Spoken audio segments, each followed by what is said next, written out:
Dominance isn't decided consciously. It's decided in the first 3 seconds. Before anyone thinks about who holds power, their brain has already made the calculation. Posture, movement, energy, eye contact, 1,000 microsignals processed beneath conscious awareness. And by the time they realize they're treating you as either dominant or submissive, the hierarchy has already been established. You don't get a second chance at this. The subconscious reads you instantly, and once it decides where you rank, changing that perception requires 10 times the effort it took to create it. Most people lose the room before they open their mouth. What you're about to learn exists in the realm of subconscious influence. Most people think power is earned through accomplishments, credentials, or words. They believe you build authority over time through what you do and say. They're missing 90% of the game. Real dominance happens beneath language, in the signals your body sends before your brain engages, in the energy you radiate before you speak, in the way space reorganizes around you when you enter. This is primal hierarchy, mammalian status signaling, the oldest game humans play, and most people don't even know they're playing it. But you're here because you sense this. You've watched certain people command rooms effortlessly while others beg for attention. You've seen status established without explanation. You want to understand the mechanism. This is that mechanism. Drop one word in the comments. Dominant. Not as a claim, as an intention. Principle 1. Entry momentum. The energy you bring through the door sets the frame for everything that follows. Most people enter rooms tentatively, checking, scanning for approval, seeking permission to exist in the space. Their body language is apologetic before they've done anything wrong. This communicates submission instantly. Dominant entry is different. You move through the door with ownership, not aggression. Ownership, as if the space has been waiting for you to arrive. This does something psychological to everyone already present. It suggests you belong at the top of whatever hierarchy exists in that room. Machiavelli understood. Everyone sees what you appear to be. Few experience what you really are. Your entrance is what they see, and what they see becomes what they believe. Watch how high-status people enter rooms. CEOs, celebrities, anyone with genuine power. They don't rush, they don't hesitate. They move with calm certainty. They take their time. They own the transition from outside to inside. Their energy doesn't change to match the room. The room's energy adjusts to match them. Here's how this works neurologically. The human brain is constantly scanning for threat and status. When you enter with certainty, brains classify you as high status. When you enter with uncertainty, brains classify you as low status or potential threat. This classification happens in milliseconds and colors every interaction that follows. The application. Before you open any door, take 3 seconds. Center yourself. Decide that you belong in that space. Then enter with smooth, unhurried movement. Make eye contact. Don't scan nervously. Look, acknowledge, move forward. Your body should communicate, I'm here, this is where I'm meant to be. The sophistication. This isn't about being loud or dramatic. It's about being certain. Quiet certainty dominates loud insecurity every time. But here's the warning. If you perform confidence you don't feel, people sense the incongruence. The goal is to actually feel centered before entry. Fake it till you make it works, but genuine internal state is always more powerful. The twist. Once you master entry momentum, you'll notice others' energy shifting as you arrive. Conversations pause, attention redirects, not because you demanded it, because your presence commanded it. Principle 2. Spatial claiming. Dominant people take space. Submissive people compress themselves. This is primate hierarchy visualized through spatial occupation, and it happens completely subconsciously in everyone watching. The moment you enter a room, your use of space broadcasts your status. Are you making yourself small, tucking into corners, minimizing your footprint? Or are you expanding naturally, using furniture fully, moving without constraint? One signals you're trying not to be noticed. The other signals you have every right to be noticed. Robert Greene observed, always say less than necessary, but add this, always occupy more space than expected. Look at any social gathering. The alpha, male or female, occupies the center or the power position naturally. They spread out, use arm rests, extend their legs. Their body language says, "This space is mine." Everyone else orbits and compresses. They make themselves smaller to accommodate others. They apologize with their body before there's anything to apologize for. This creates a visual hierarchy that everyone processes subconsciously. The person taking space is the person with power. The people yielding space are the people without it. Here's the application. When you sit, own the chair. Spread out. Use both armrests if they're available. Plant your feet firmly. When you stand, root with a wide base. When you move, take direct paths. Don't weave around people unless necessary. Maintain your line and let others adjust. This isn't about being rude. It's about refusing to apologize for existing. The sophistication, watch the highest status person in any room. They're not aggressive about space, they're just not apologetic. They exist fully, and others naturally accommodate. That's the energy you're cultivating. Not taking space from others, just not giving away yours preemptively. But here's the mechanism. When you claim space, you force others to be aware of you. They have to navigate around you rather than you disappearing into the background. This awareness translates to presence. Presence translates to perceived status. The warning? Cultural context matters. Some environments punish spatial dominance. Formal settings, hierarchical organizations, foreign cultures. Calibrate for environment while maintaining core presence. The paradox? The more comfortable you are taking space, the less you actually need. True dominance is comfortable in any position because the person, not the space, carries the power. Principle 3. Gaze authority. Your eyes establish hierarchy before your mouth opens. Where you look, how long you hold eye contact, whether you're the first to break, all of this is subconscious negotiation happening in real time. And most people lose this negotiation instantly because they've never thought about it consciously. Dominant eye contact is steady, direct, and unbroken until you choose to break it. You're not staring aggressively. You're simply holding the gaze of whoever you're engaging without discomfort. This does something primal. It suggests you're not threatened, not inferior, not seeking approval. You're an equal or superior, comfortable being seen. Sun Tzu wrote, "If you know the enemy and know yourself, you need not fear the result of 100 battles." Apply this. If you can hold someone's gaze without discomfort while they can't hold yours, you've won the status battle before it began. Watch how this plays out. Two people meet. One maintains eye contact throughout the exchange. The other glances away, checks their phone, looks around the room. The one holding eye contact is subconsciously processed as dominant. The one breaking it is processed as submissive or anxious. This happens without anyone thinking about it, but everyone feels it. Here's the neuroscience. Sustained eye contact triggers the amygdala, the brain's threat detection center. Most people find this uncomfortable and break eye contact to relieve the tension. The person who can tolerate this tension longer is subconsciously marked as more dangerous, more powerful. The application: practice holding eye contact past your comfort zone, not in an aggressive stare down, but in normal conversation. When someone's speaking to you, hold their gaze. When you're speaking, hold their gaze. Let them be the one who breaks. Count to 3 after you feel the impulse to look away. Push through that discomfort. That's where mastery lives. The sophistication. You can break eye contact strategically, to think, to check information, to include others, but you do it consciously, not reflexively. And when you do break, you look down or to the side thoughtfully, not away nervously. The difference is intentionality versus avoidance. But here's the warning. Too much eye contact with certain people reads as aggression or romantic interest. Calibrate intensity to context. Job interview versus street confrontation require different calibrations. The twist. Once you master gaze authority, you'll notice how much others struggle with it. They'll break eye contact multiple times during a single sentence.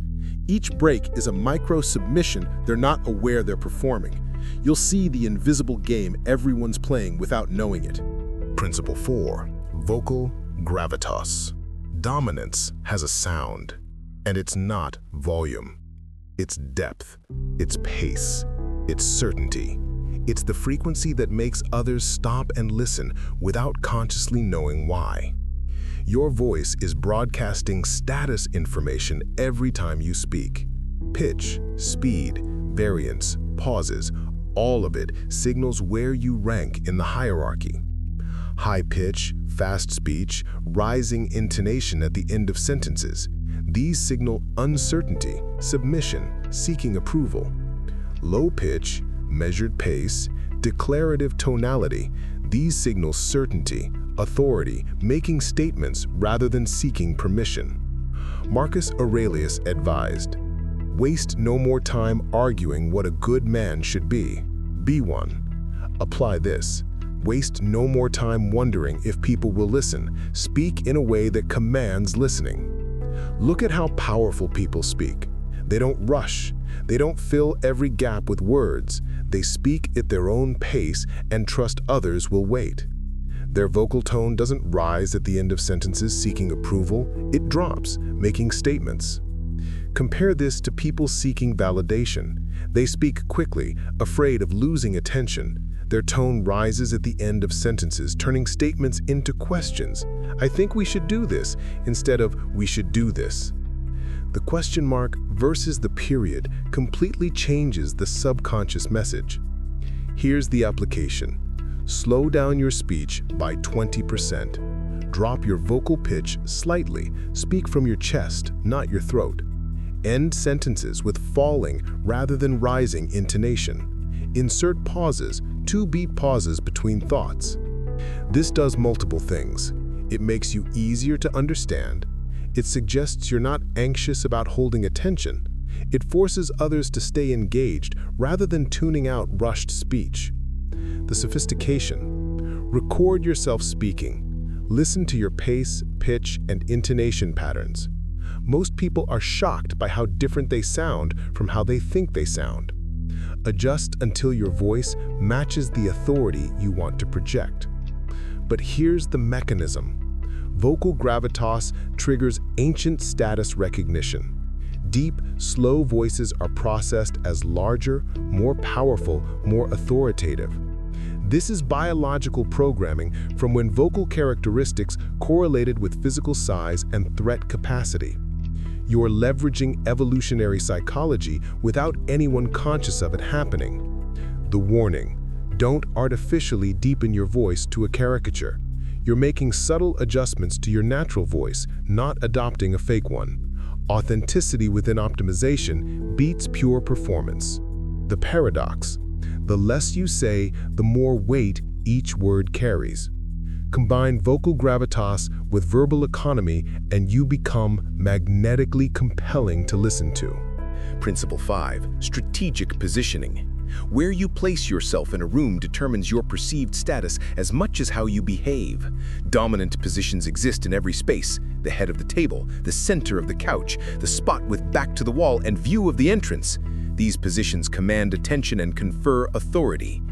Most people never think about positioning. They sit wherever. They stand in the corner. They choose the path of least resistance. This is strategic suicide.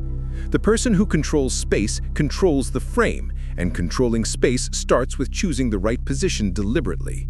Balthazar Gracian wrote, "Be known for your accomplishments," but add, "Position yourself where accomplishments will be noticed."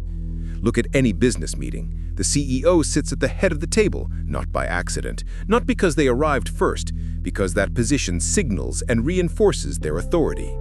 In social settings, the person holding court occupies the central position, where they can see everyone and everyone naturally faces them. Again, not accident, strategy. Even in casual environments, coffee shops, bars, networking events, high-status people position themselves strategically near the center of activity with visibility and command of the space. Here's the application. When you enter a room, consciously choose your position. Don't just take the first available seat. Assess the space, identify the power positions, then move toward them naturally. If someone's already there, fine. Take the second best position, but never default to hiding in the corner or facing away from the action. The sophistication, positioning varies by context. In meetings, it's the head of the table. In social gatherings, it's the central point. In confrontational settings, it's back to the wall with clear sight lines. Learn to read spatial dynamics and position accordingly. But here's the mechanism. Positioning affects not just how others see you, but how you feel. When you occupy a power position, your psychology shifts. You feel more authoritative because your position is authoritative.